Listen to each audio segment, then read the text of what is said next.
Yo, what's going on everyone? Welcome back to a new series that I want to call The Proper Premier League Show. Bit of a Rafa Benitez right there for you there, just in case you're wondering. But I'm sure you have an inkling of what The Proper Premier League Show is. I've done it before on a different channel with one of my mates, Alec.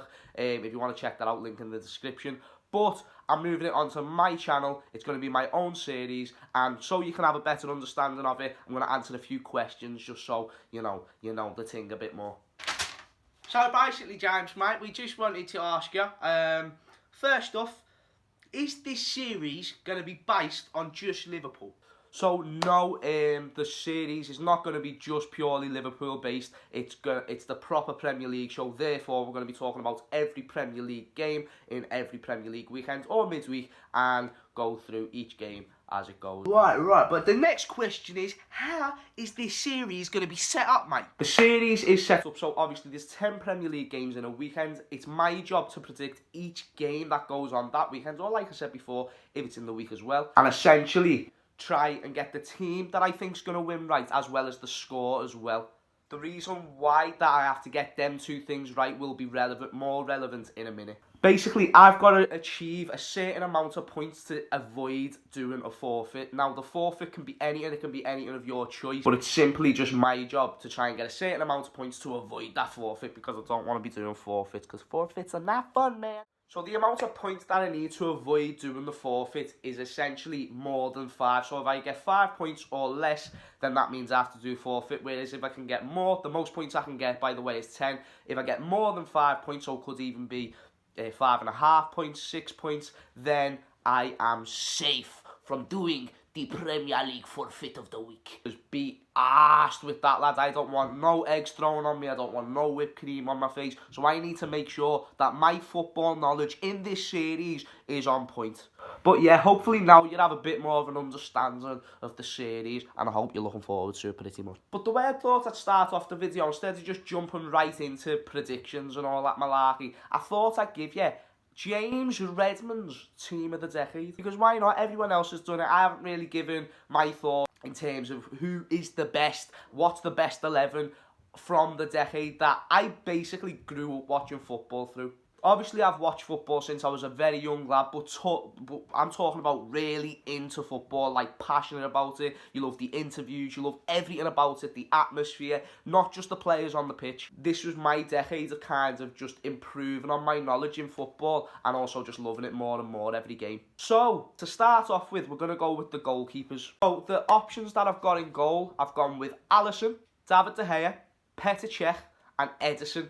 Now, of course, there'll be people being like, James, Lloris, he's boss as well. And, there's probably a few others that you're going to throw at me. These are just the nominations of who I want in my team of the decade. Now, we'll start off with the goalkeeper who's currently sitting in goal for Liverpool, Alisson. He's been brilliant in his first season in the Premier League. He gets the Golden Glove.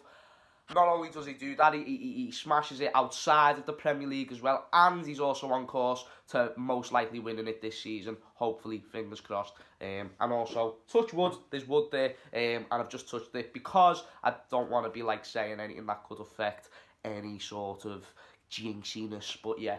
So Alisson is obviously a shout. Then I've gone with David De Gea, who arguably over the past decade, maybe not so much more recently, but over the 10 years from 2010 to 2019, I think he deserves a big mention for being like the goalkeeper that deserves to be in this team. Obviously, I don't like him. He plays for Man United. I can't stand him. Right now, Alisson is well better than David De Gea as well, by the way. I'm not saying David De Gea is better than Alisson, but he has just done a lot more.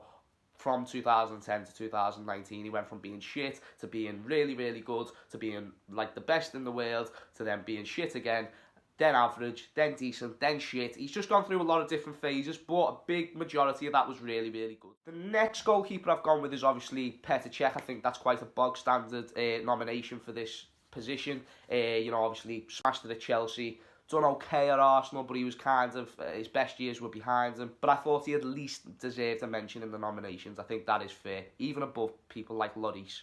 And then the last one, now this is the one that I reckon is going to raise a few eyebrows. People will be like, oh, well, you definitely should put Lloris in if you're putting this cunt in.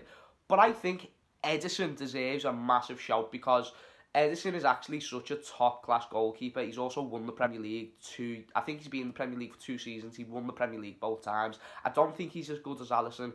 He's not Brazil's #1. However, he is still being a terrific goalkeeper, and you can see that Manchester City miss him when he's not in between the sticks. So, looking at all that as a whole, I'm going to go with, for my goalkeeper, my team of the decade, I'm going to choose David De Gea. I'm trying to give a bit of an unbiased point to this team. I don't want to just choose Liverpool players. I think Alisson can be in the next team of the decade. I just think he joined a bit too late on to be able to say that he was the man this decade. Do you get what I mean? Anyway, moving on to left-backs, we've got a few nominations here. First nomination I've gone with is Leighton Baines. Now, Leighton Baines, he's just a legend at Everton. He's played for them forever. They signed him for like 40 grand from Wigan. Again, I don't like the fact that I've got to put an Everton player in this. I think he's the only Everton player in this whole team in terms of like nominations and stuff like that as well. But I do think he at least deserves a mention because he's remained a level of consistency over the years. Obviously, he's dropped off recently because he's getting older. It's bog standard. But in the main, Baines is a top player, and for that reason, I think he at least deserves a mention. Next, I've gone with Andy Robertson. Now, again, someone you could say probably joined a little bit late on into the decade. He's been playing in the Premier League for a good few years now, but he didn't really start to show it, being the best left-back in the world till like the last season or two. So I don't know if he's been in the Premier League enough. I feel like if I was making this team next year, I could include players like Alisson and Robbo, but I just think with the fact they haven't guaranteed mathematically won a Premier League yet, then they just don't quite deserve it just right now. That's all. I'm not like, I could still put Robertson in the team. He still has a very huge shout, but there is other players that deserve a big shout as well that unfortunately play for other teams. Next, I've gone with Patrice Evra. Not a big choice for everyone, but at the beginning of the decade, he did win the Premier League with Man United. His best years did come the decade before. However, he still carried on a bit into the, between 2010, 2013, 14, something like that. He still smashed it. He was still one of the greatest. Especially then, he was still one of the top left-backs in the league. I think he at least deserves the mention to be in this squad. So for that reason, even though he's a mank, I'm putting Patrice Evra in the nominations for left-backs. And then my last one I'm going to go with is Azpilicueta. Probably the most consistent, mobile, dynamic, versatile, everything. Just an all-round great player. He can play centre-back, right-back, but he played a lot of years at left-back, which is why I put him in for this position. Won Premier Leagues, won the lot. So I think, he at least deserves a mention. And in fact, I'm actually going to pick Azpilicueta to go left-back in the team of the decade. So, yeah. But, yeah, Azpilicueta is going to go as my left-back. Let's move into the centre-halves. So, first off, I've gone with Vincent Kompany. I think this is quite an obvious one. He basically won the league for Manchester City last year in some way because, obviously, the Leicester game and he scored that worldie. Kompany never does that. He's always injured as well, so he can never really has the game time to do something like that. And also, you just wouldn't expect a big fuck-off centre-half to crack a shot like that, you know what I mean? It's just like, how the fuck does he get that on that game? Because if they drop points, we have a great chance of winning the league, and it was just so shit that they never. But it is what it is. And for the fact he's broke my heart a lot over the years, I am going to put Kompany in the nominations for this, and I think that is the least he deserves. Next, I'm going to go with man like Jan Vertonghen. I think over the decade, he's absolutely smashed it for Spurs, being such a consistent centre-back. He definitely deserves a mention in this nomination. A lot of people will put him in the team straight away. I'm very tempted to do the same thing, but there is a lot of good players on this list, so it's hard to just choose one centre-back and another when there's quite a few nominations. But Vertonghen deserves a shout, 100%. I've then gone with a bit of a legend, John Terry. Now, a lot of people have their things to say about John Terry. He's had a very controversial career, however, a very successful one. A lot of silverware.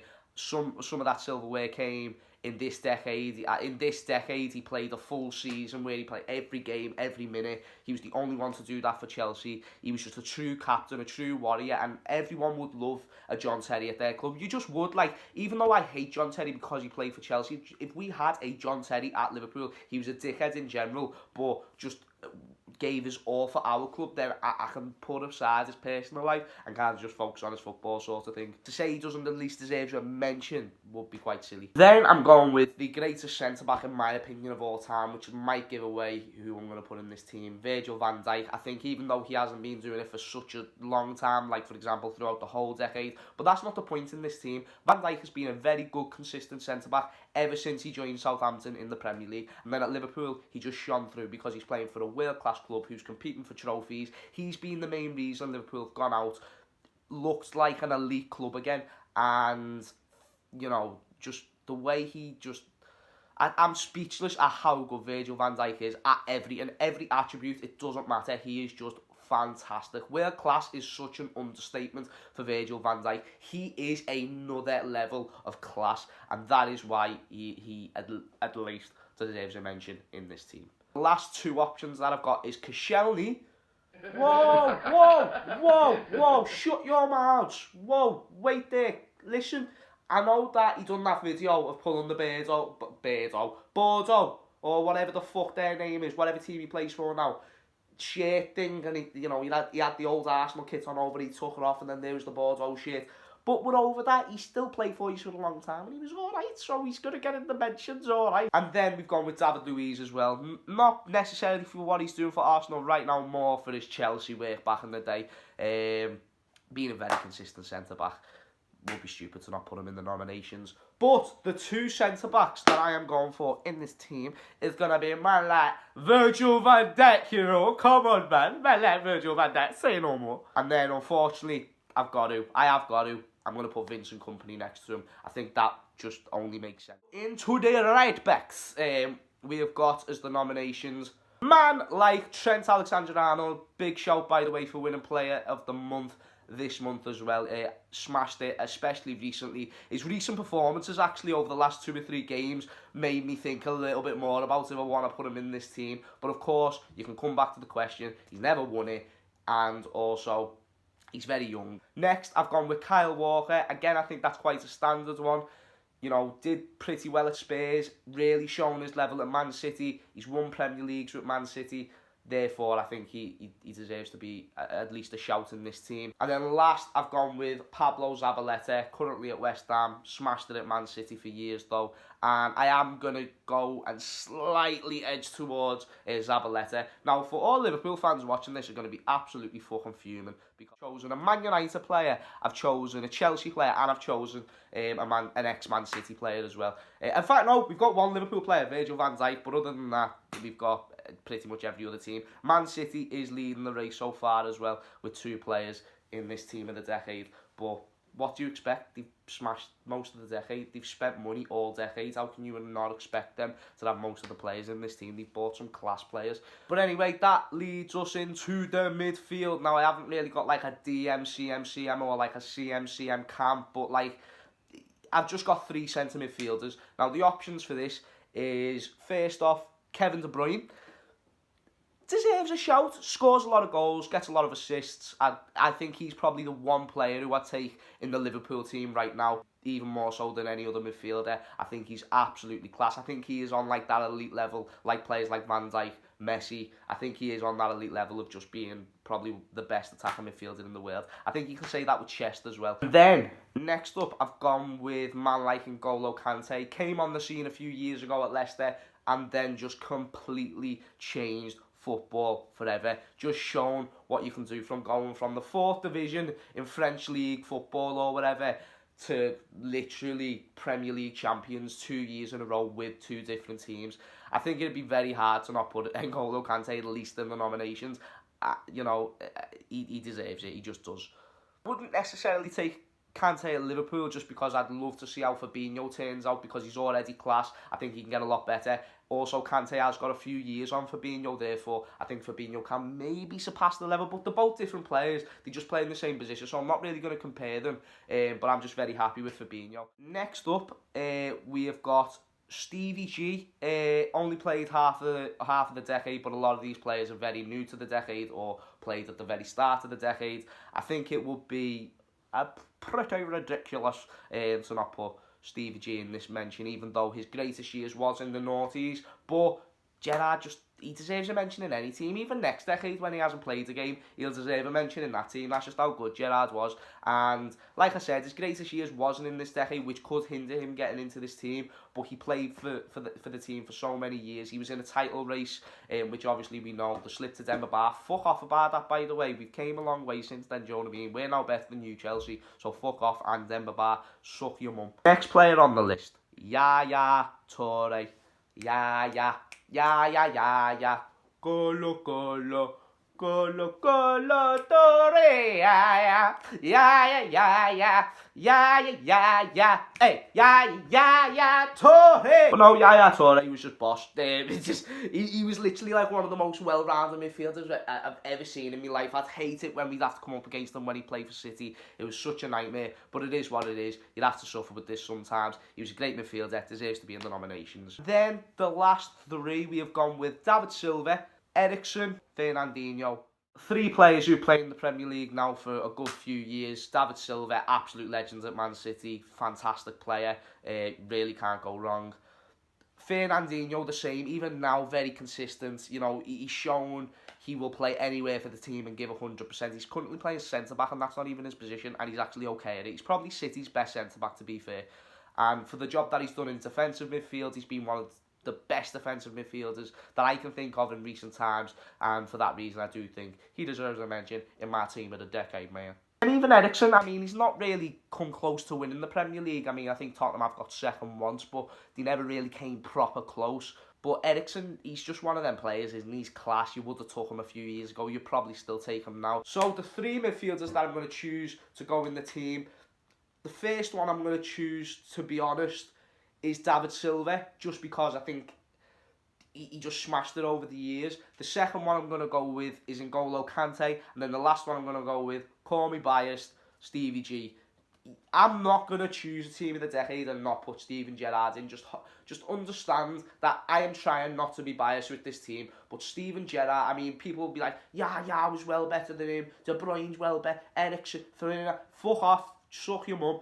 Gerrard is in this team, alright. He is a phenomenal player, phenomenal leader, and Liverpool's greatest ever player, and I don't think that will ever change, truthfully. Lastly, for the forwards, we've got a few exciting options here, so I'm looking forward to this. We have got man like Sadio Mane for the first nomination. Greatest football player in the world, greatest player in Africa of all time. Just scores loads of goals, doesn't he? The only thing, though, is that he hasn't won the Premier League, but guess what he does have? The fastest hat-trick in Premier League ever. I mean, it was against us, like, but that's not the point. The fact is that he's fucking great. Next, I've gone with man like Harry Kane. I mean, he is quite boring, and a lot of people don't, like, look at Harry Kane as, like, an inspiration, or, ooh, I want to play football like Harry Kane. But listen, his goal record speaks for himself. His goal record gets him into this fucking nominations itself. He is amazing. He is a top-class finisher. Probably the best finisher in the world. I can't even argue with that. Right now, I think he is probably the best finisher in the world, and low-key has been for a couple of years.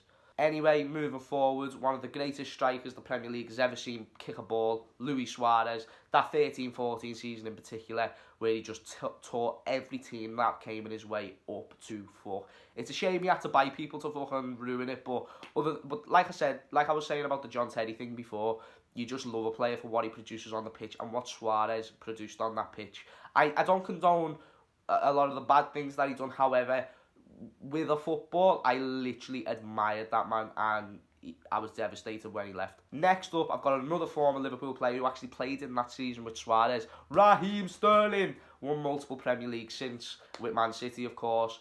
Just got better and better every season. Numbers have got better. Everything has got better for Raheem Sterling. Therefore, definitely 100% deserves a mention in this.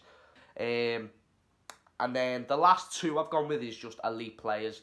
Eden Hazard and Sergio Aguero both speak for themselves, really. There's no point in me really banging on about them two, because Eden Hazard for Chelsea was just unstoppable, and Aguero, even now, and he's not even as good as he used to be, is still basically unstoppable, scores a lot of goals, and is a fucking nightmare to play, unless it's at Anfield where he doesn't score that much, which is great. Thank you, Aguero. Nice one, Sergio, my brother. So the three forwards that I'm going to go with to complete my team of the decade, I'm going to go with Aguero, I'm going to go with Suarez, and I'm going to go with Sadio Mane, because Sadio Mane is fucking boss.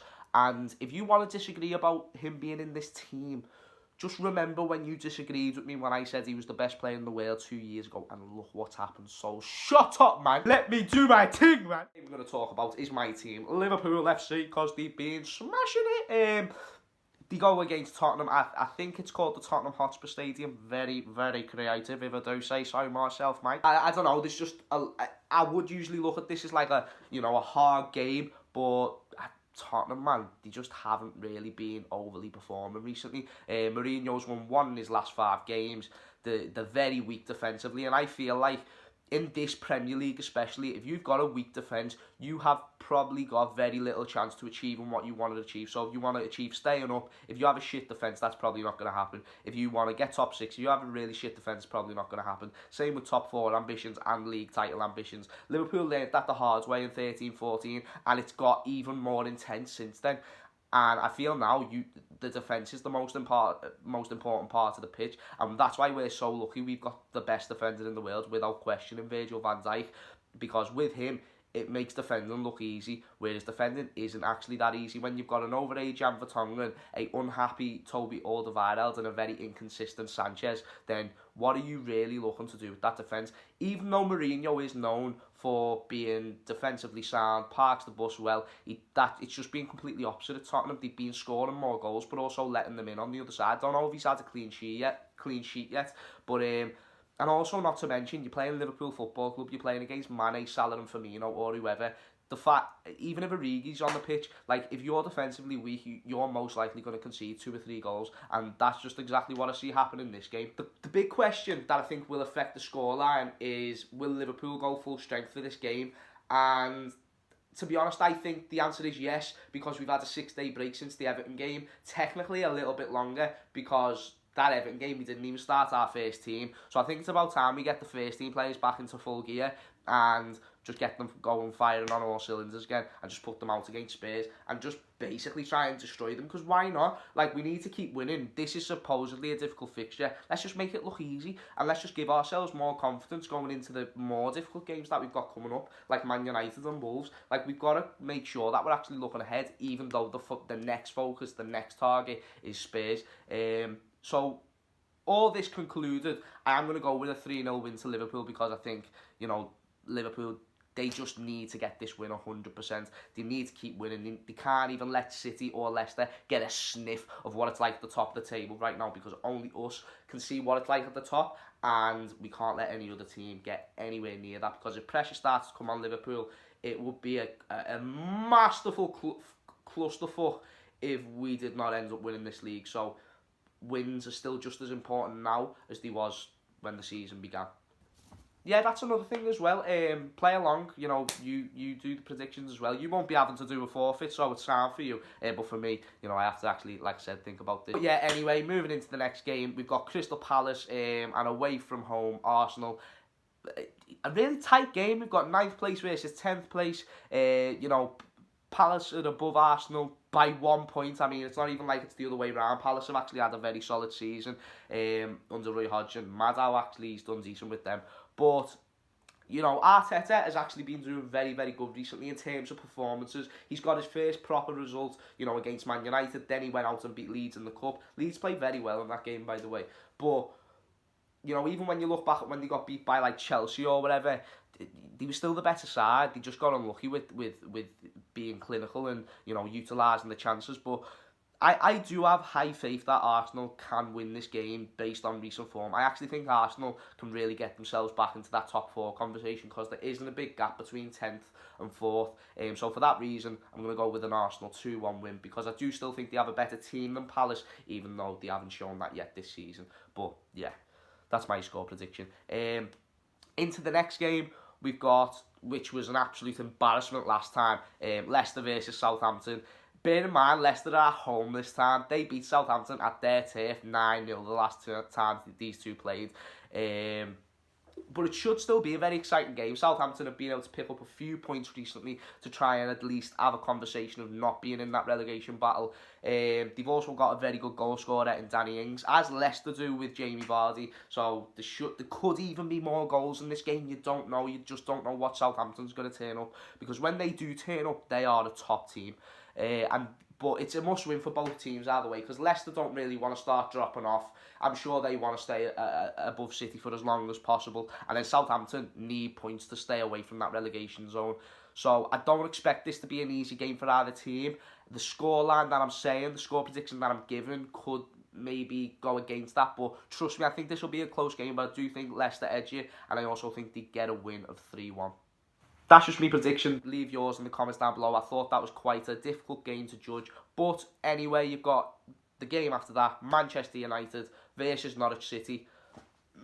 Norwich are winning this, lad. Like, Norwich are actually going to go out there and beat Man United, you know. They've been picking up points recently. I think Norwich will go down. I don't really know how, because they actually play decent in every game that they play. But they just can't seem to get points. I feel like now they can get points. Like, Man United have been in poor form recently. Like, fucking hell, I think they've also won one in their last 5. You know, they're just not great, are they? And for that reason, I do see them having weaknesses in their side that Norwich can exploit at some point. Norwich can get goals with players like Cantwell and Pukki, but this game they really need to be clinical. And I feel if them two players were really on it, Norwich can nick something here. And for that reason, I am going to say, even though they're at Old Trafford, it's going to be a 2-1 win to Norwich. Because you need to go bold in this series. I'm not doing it to take the piss out of Man United fans. Listen, I'm the one who's trying to avoid a forfeit. I just think Man United could fuck up yet again this weekend, because they've done it a lot this year. Next game after that, we're going with Everton and Brighton. Obviously, Everton lost to our C team, pretty much, because there was only like 3 senior players in that team, and they're not even first team players. It was like Lallana, Milner, and like Origi. So other than that, there was basically no one else in that team that was like considered a fucking first team top class player. You know what I mean? Everton went pretty much full strength, the best team they could put out on the day, and still lost. Played great in the first half, not as great in the second, but it is just one of them. Also, I think Brighton are a good team, therefore I can see this being a very difficult game proposed to Everton. For that reason, I'm going to go with a 2-2 draw, just because I don't see Everton having enough to win the game. But I do still think they have enough to hold off Brighton, because I have seen improvements in Everton since, you know, Duncan Ferguson took over, then Carlo Ancelotti took over. They have got better. They're not looking like they're going to get relegated anymore. They could even fight for the top 6 if they really want to go for it. But I'm just not sure after seeing the performance against Liverpool the other week. There just didn't seem to be enough hunger. And for a team that hasn't won a trophy since 1995, you'd want to see them do better in that game, you know what I mean? But anyway, game after this, we've got Chelsea versus Burnley. I mean, Chelsea, again, recently haven't been great. They've been dropping a lot of points.